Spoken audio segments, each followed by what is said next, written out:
Hello folks, and I want to go over how to do this assignment, your Twitter account for a member of the Reformation.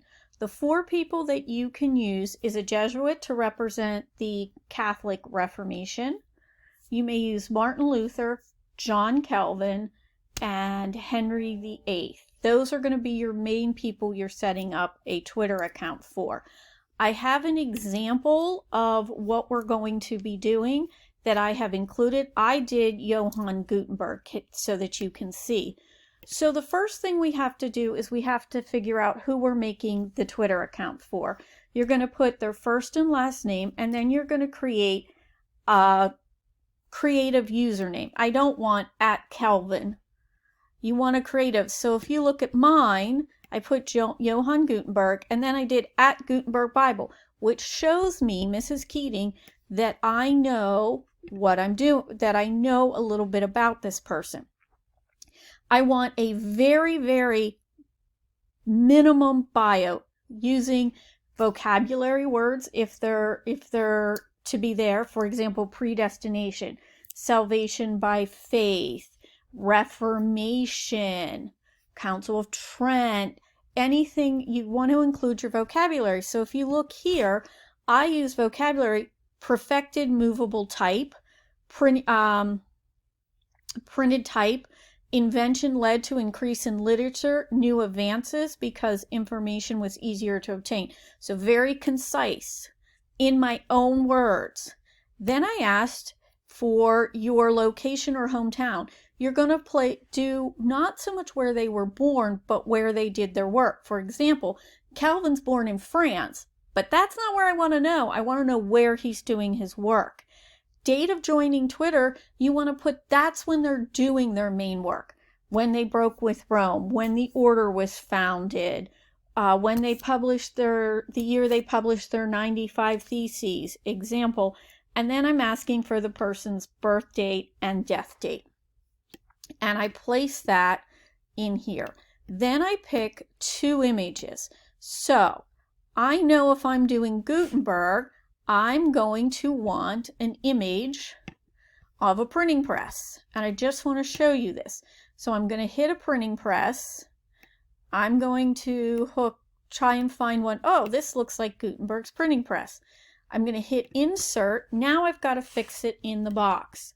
So I can size it, and I want to show you this so you're aware of this. And there will be another video in there. And then I'm going to make this smaller. But you can see when I size it, I've lost this. Well, if I go up to arrange, order, and I click that box, bring to front. Now I go and I hit insert image, search the web, and I want Gutenberg. Gutenberg. I look, nope, I don't want that. Johann. Oh, Johann Gutenberg. Let's see, Johann Gutenberg. I find his image. I hit insert. All right, I'm going to size it. First thing I'm going to do is the crop tool, and you can keep it a square if you want. I'm just a little, and then I'm going to crop it so he fits right over that picture. And I crop him, and there he is.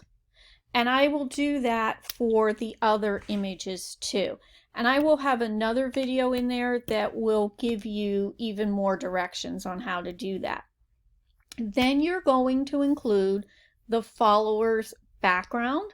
So again, you're going to put a picture of that, something that represents the follower's image and their name and a little bit about them. So you see, I picked Christopher Columbus.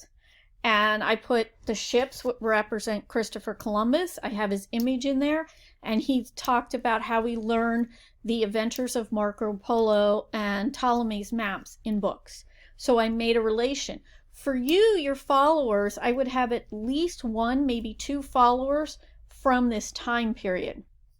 So for example, Calvin, we did one in class, hint, hint, John Knox.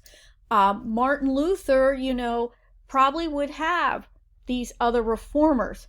I would even, look at where I can put in the notes, because your goal is to show me what you know.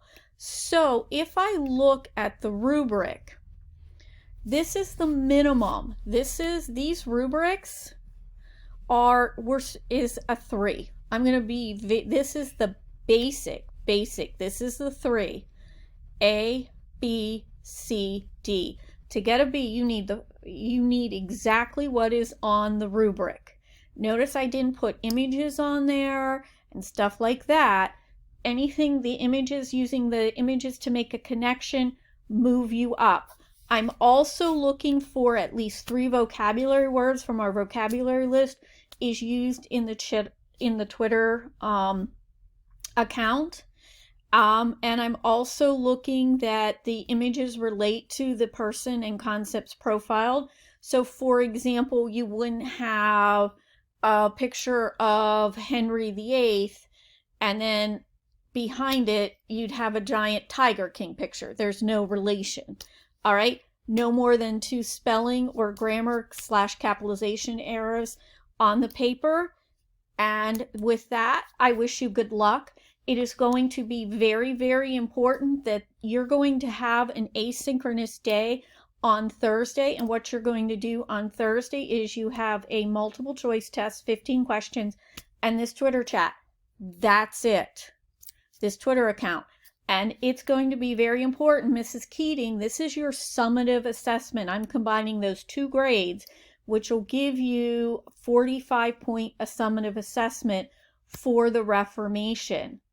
So you need to have both done by Saturday's the 31st, Sunday's by November 2nd at 10 a.m.